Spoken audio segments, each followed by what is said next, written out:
Au cœur de la Sologne, une silhouette se détache, gigantesque, élégante, presque irréelle. Chambord. Un château qui ne se visite pas, il se découvre, il se ressent.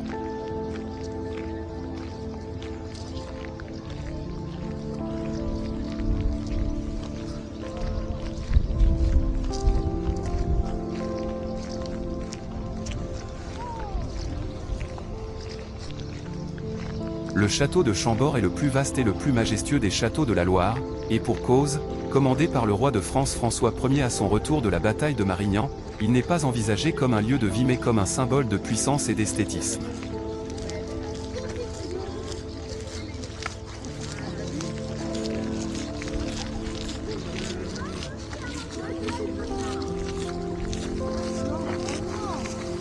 Chambord est l'une des plus stupéfiantes constructions de la Renaissance. Loin d'être un palais résidentiel ou encore un relais de chasse, Chambord incarne une véritable utopie, celle d'une œuvre d'art géniale qui n'a pas fini de révéler tous ses secrets.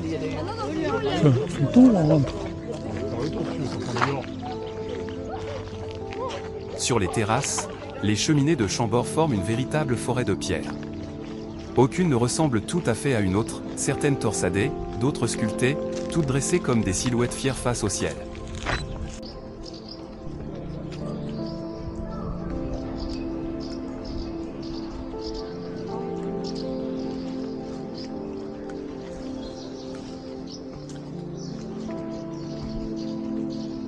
Inscrit au patrimoine mondial de l'UNESCO depuis 1981, le château de Chambord a vu passer de nombreux personnages illustres. Depuis François Ier, qui n'y habitera qu'une cinquantaine de jours, jusqu'à Louis XIV qui fera terminer les travaux colossaux entrepris quelques 2 siècles auparavant, le château de Chambord sera la scène de parties de chasse dans le parc aussi vaste que Paris intramuros, et de fêtes grandioses.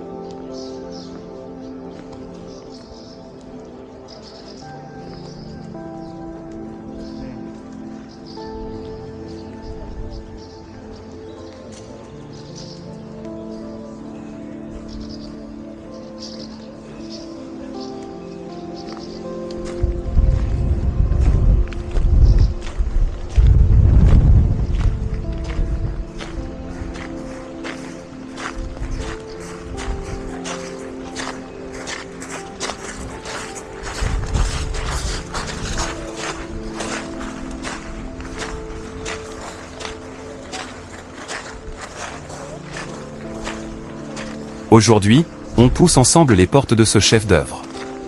On grimpe son escalier à double révolution, on traverse ses terrasses comme si on marchait dans un rêve de la Renaissance. Prêt à vivre Chambord de l'intérieur? Alors on y va.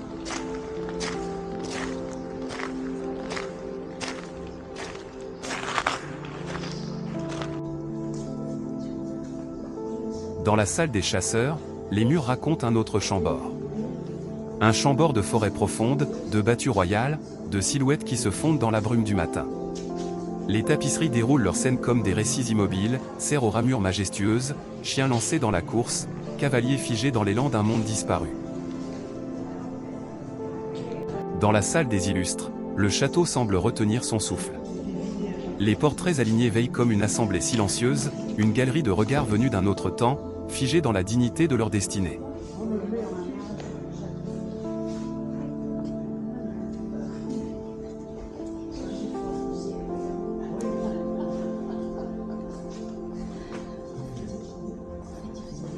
Salle après salle, Chambord dévoile son mystère.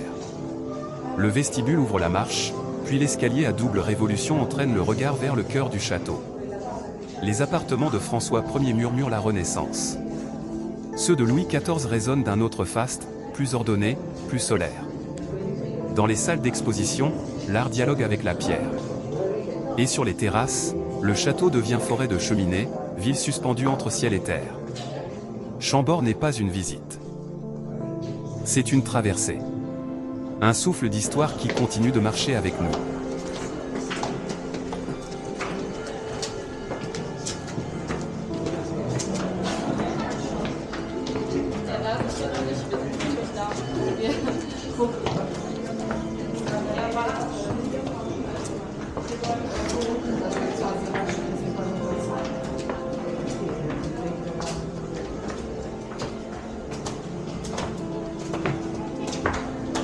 Au cœur du monument, à la croisée des grandes salles, s'élève un escalier majestueux devant lequel tous les visiteurs s'émerveillent en même temps qu'ils s'interrogent, l'escalier à double révolution.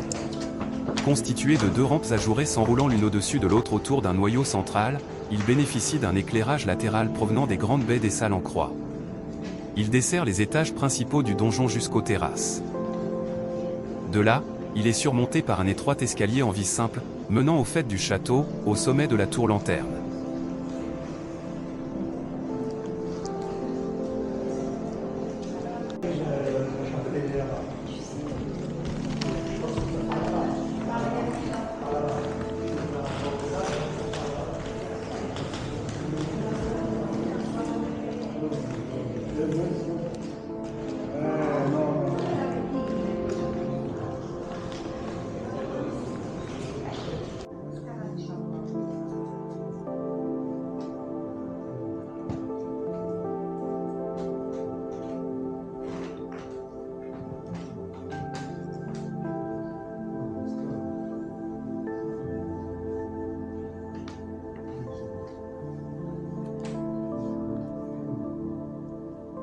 Dans ce cabinet de travail, tout semble fait pour retenir le silence. Les boiseries sombres, les tables massives, les objets d'écriture racontent un lieu où l'on venait chercher la concentration, la stratégie, la pensée claire. La chambre de la princesse de Conti. Dans cette chambre, le temps semble marcher à pas feutrés. Les tentures, les boiseries, les meubles délicats racontent la présence discrète mais raffinée de la princesse de Conti.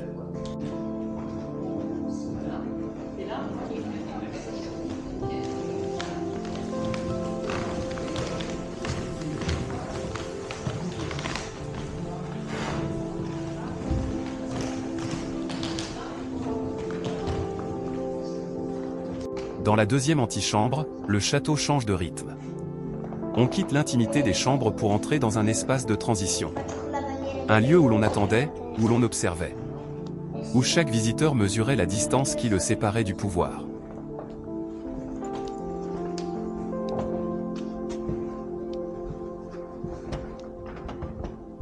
Dans la chambre de parade, tout est fait pour impressionner.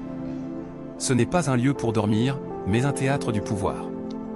Le lit monumental, les étoffes lourdes, les couleurs profondes racontent la mise en scène d'un roi qui se montre avant de gouverner.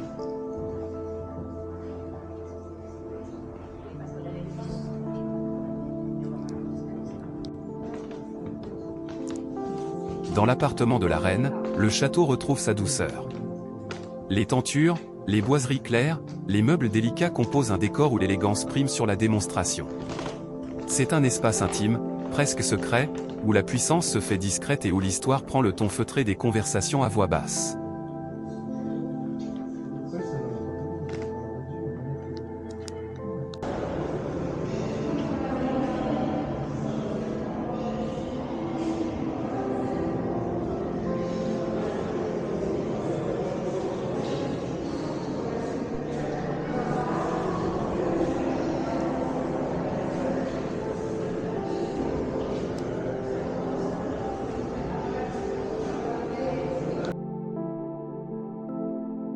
Au centre du château, il s'élève comme un prodige. 2 rampes qui montent côte à côte, s'enroulent, se frôlent, sans jamais se rencontrer. On y marche comme dans une idée de génie devenue pierre. Chaque pas révèle un jeu de lumière, un croisement impossible, une élégance mathématique. C'est plus qu'un escalier. C'est une signature. Un rêve de Léonard, un défi d'architecte, un symbole de Chambord qui tourne encore dans l'imaginaire.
En contrebas, les jardins s'étirent avec une précision presque géométrique.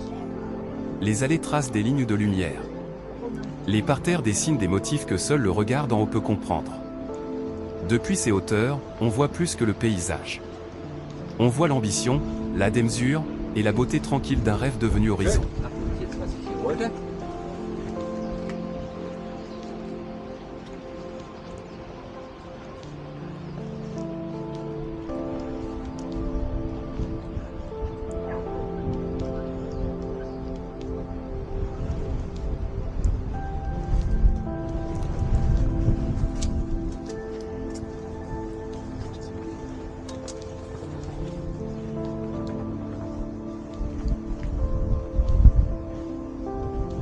Depuis les terrasses, le domaine s'étend comme une mer immobile. Les forêts ondulent jusqu'à l'horizon, les clairières s'ouvrent comme des pages blanches. Et les canaux tracent des lignes silencieuses dans la lumière. D'ici, on voit le château veiller sur un royaume de nature. Un royaume où les cerfs glissent entre les arbres, où les oiseaux dessinent des cercles au-dessus des toits, où chaque souffle de vent semble porter un fragment d'histoire.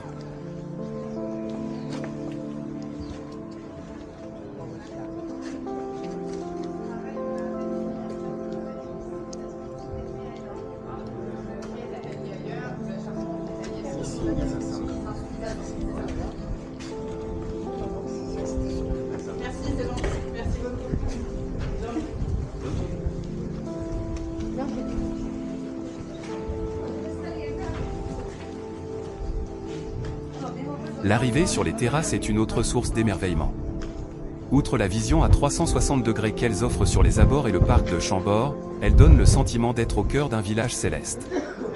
Les toitures des pavillons y sont hérissées de tourelles d'escaliers, de souches de cheminées et de lucarnes au décor foisonnant. Cette exubérance des parties sommitales rompt avec la sobriété des façades et donne une envolée finale à la masse imposante du donjon. Au centre, prolongeant l'escalier à double révolution, s'élève la tour lanterne, point culminant du château, 56 mètres, dont le sommet est orné du symbole des rois de France, la fleur de lys.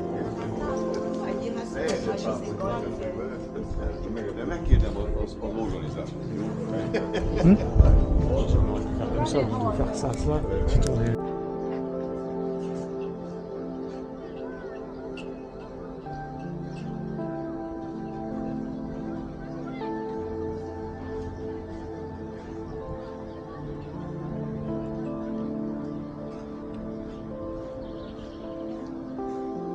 Le canal s'étire en silence, une ligne d'eau qui traverse le domaine comme une pensée calme et continue.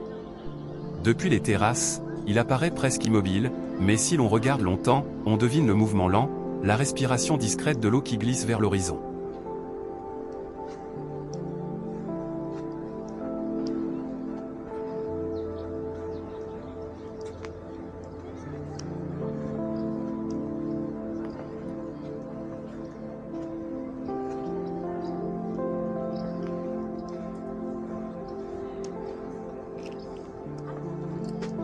Le cœur de l'escalier n'est pas un passage.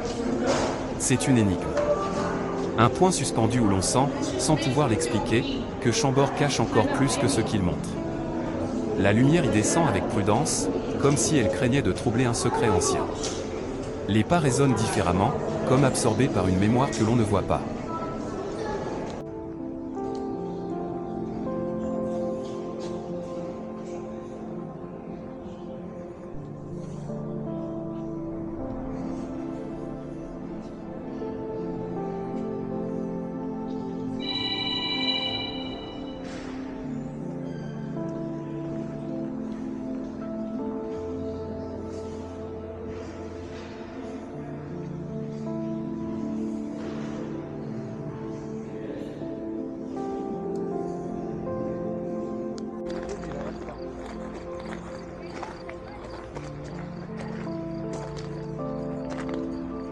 À mesure que l'on avance, la façade se déploie, immense, presque irréelle, portée par la lumière qui glisse sur la pierre blanche.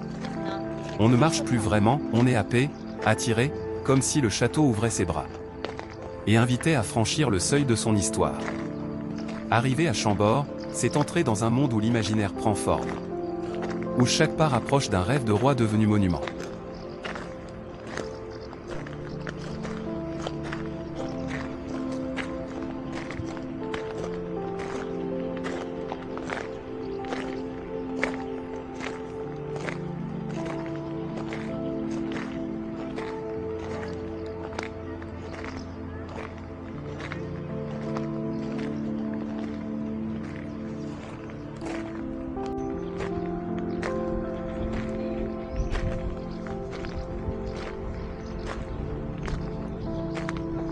Un palais surgit au cœur des terres marécageuses de Sologne. François Ier, tout jeune roi, en ordonne la construction. Le château de Chambord n'est pas conçu pour être une résidence permanente, François Ier n'y passe que quelques semaines. C'est une véritable œuvre architecturale que le roi se plaît à montrer à des souverains et ambassadeurs comme un symbole de son pouvoir inscrit dans la pierre. Le plan du château et ses décors ont été conçus autour d'un axe central. Le fameux escalier à double révolution, inspiré par Léonard de Vinci, spirale ascendante qui mène au foisonnement des cheminées et chapiteaux sculptés, sur les terrasses.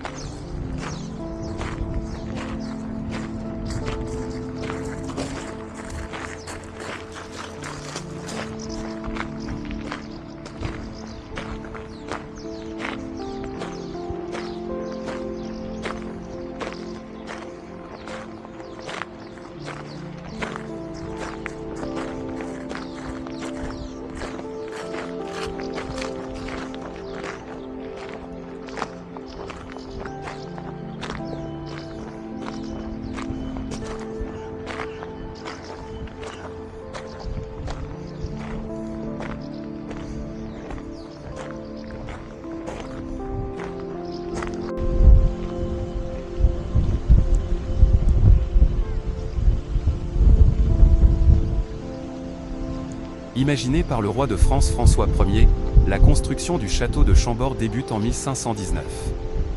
À la fois fantasque et géométrique, Chambord devient pavillon de chasse puis résidence secondaire de François Ier.